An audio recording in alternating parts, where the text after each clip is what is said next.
আসসালামু আলাইকুম। এখন দেখবেন সংবাদ শিরোনাম। ইসরায়েল যুক্তরাষ্ট্রের যৌথ হামলার মধ্যেই মধ্যপ্রাচ্যের দেশগুলোর সাথে সমঝোতার আভাস দিল ইরান। প্রতিবেশীদের উপর হামলায় দুঃখ প্রকাশ করেছেন প্রেসিডেন্ট মাসুদ পেজেশকিয়ান। তিনি বলেন, এসব দেশে অবস্থিত মার্কিন ঘাঁটি থেকে হামলা না হলে আর পাল্টা হামলা চালাবে না তেহরান। এই ঘোষণার পর মধ্যপ্রাচ্যের পরিস্থিতি স্বাভাবিক দাবি করে নাগরিকদের বার্তা পাঠিয়েছে কাতারের স্বরাষ্ট্র মন্ত্রণালয়। সীমিত পরিসরে দুবাই ও আবুধাবি থেকে বিমান চলাচলের অনুমতি দিয়েছে সংযুক্ত আরব আমিরাত।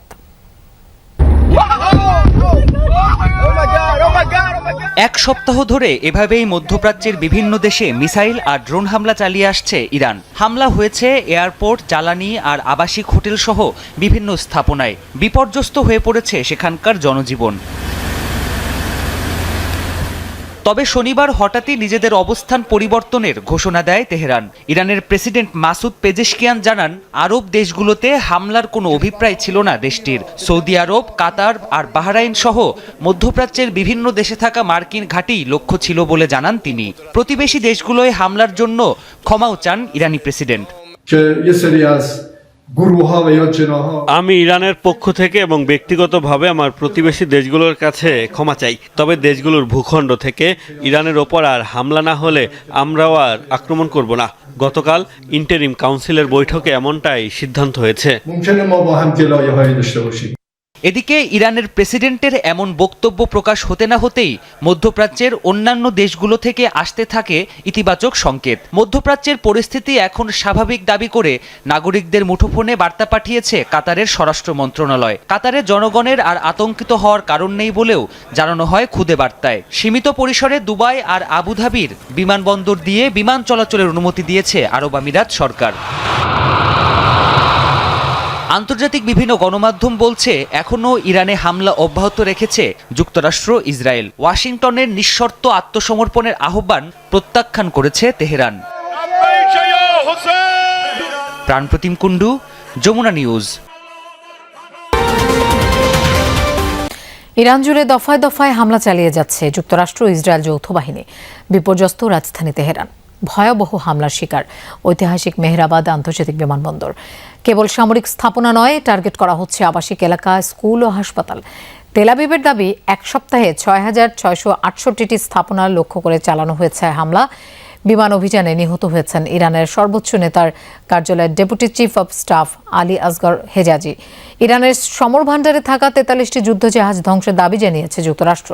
প্রেসিডেন্ট ডোনাল্ড ট্রাম্পের দাবি, যুদ্ধের প্রথম ২ স্তরেই সব গুরুত্বপূর্ণ নেতাকে হত্যা করা হয়েছে। জানান, বিনা শর্তে আত্মসমর্পণ ছাড়া আর কোনো পথ খোলা নেই তেহরানের। একদল অসুস্থ মানসিকতার নেতাদের জন্য অনেক মানুষ মারা যাচ্ছিল, অনেকের জীবন বিপর্যস্ত হয়ে যাচ্ছিল। আমাদের সামনে দুটো পথ ছিল, হয় এই পরিস্থিতি বছরের পর বছর সহ্য করা, না হয় এর বিরুদ্ধে ব্যবস্থা নেওয়া। আমরা ব্যবস্থা নিয়েছি। বিশেষ করে ইরানের পারমাণবিক সক্ষমতা গুঁড়িয়ে দেওয়ার জন্য আমাদের সেনাবাহিনীর উপর গর্বিত আমি। ইরানের অব্যাহত হামলায় বাংকারে আশ্রয় নিচ্ছে লাখ লাখ ইসরায়েলি। শনিবার রাত থেকে ইসরায়েলি ভূখণ্ড লক্ষ্য করে ক্ষেপণাস্ত্র হামলার পরিধি বৃদ্ধি করেছে ইরান। রাজধানী সহ বিভিন্ন অঞ্চলে বসবাসরত ইসরায়েলিরা ছুটেন নিরাপদ আশ্রয়ের খোঁজে।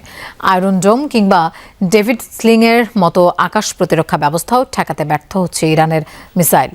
এদিকে আরব দেশগুলোয় অবস্থিত মার্কিন ঘাঁটি লক্ষ্য করে নতুন ধরনের মিসাইল ছুড়েছে ইরান। সবচেয়ে বড় হামলা হয়েছে ইরাকে। টার্গেট করা হয় একাধিক তেল ক্ষেত্র।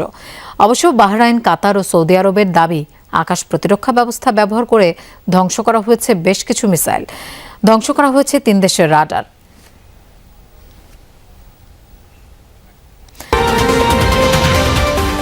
দেশে জ্বালানি তেলের পর্যাপ্ত মজুদ আছে। সরকারের পক্ষ থেকে বারবার নিশ্চয়তার পরও পাম্পগুলোতে তেল সংগ্রহে মানুষের হুড়োহুড়ি।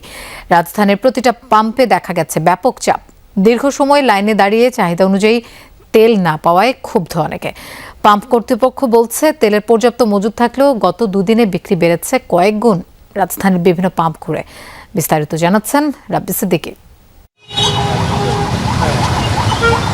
ভোর থেকেই জ্বালানি তেলের জন্য পাম্পগুলোতে দীর্ঘ লাইন। বেলা বাড়ার সাথে সাথে লাইনের শেষ খুঁজে পাওয়া দেয়। আসাদগেট ফিলিং স্টেশনে তেলের জন্য গাড়ির সারি জিয়া উদ্যান ছাড়িয়ে যায়। চালকরা বলছেন তেল না পেলে গাড়ির চাকা বন্ধ হয়ে যাবে, তাই কেউ কেউ সেহরির পর থেকেই পাম্পে তেলের অপেক্ষায়। ভোর 6টা থেকে লাইন দিছি, এই যে এখন বেলা বাজার 10:41। এখন তো তেলের ডিপো পর্যন্ত পৌঁছতে পারি না। আমি মহাখালী দিয়ে গেলাম, একটা পাম্প খোলা নেই, সবগুলো পাম্প বন্ধ। দাম বেড়ে যাবে এই আতঙ্কে কেউ কেউ আগেভাগেই তেল সংগ্রহ করছেন। মধ্যপ্রাচ্য যুদ্ধ বন্ধ না হলে বড় ধরনের বিপর্যয়ের শঙ্কায় গাড়ি চালকরা। অক্টেন নাই, ডিজেল নাই, লাইনে গ্যাস নাই, কেউ লাইনে দাঁড়াবেন না।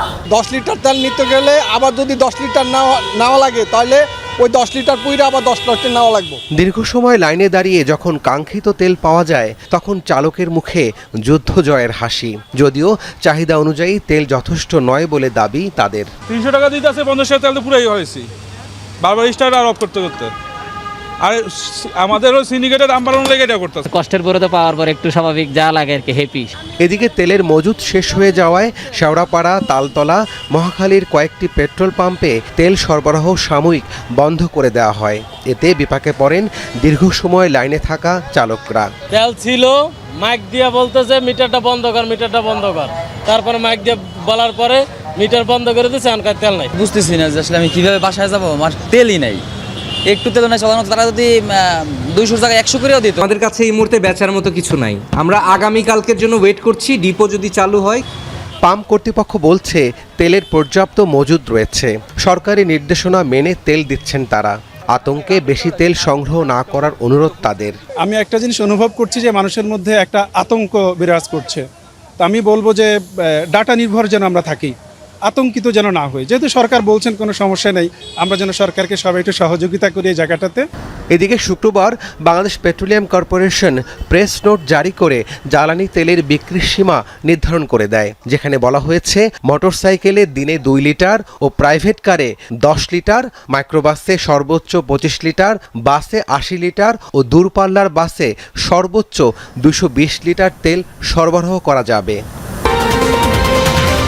যুদ্ধ পরিস্থিতিতে প্রয়োজনীয় জ্বালানি তেলের নিরবচ্ছিন্ন সরবরাহ সরকারের সবচেয়ে বড় অগ্রাধিকার।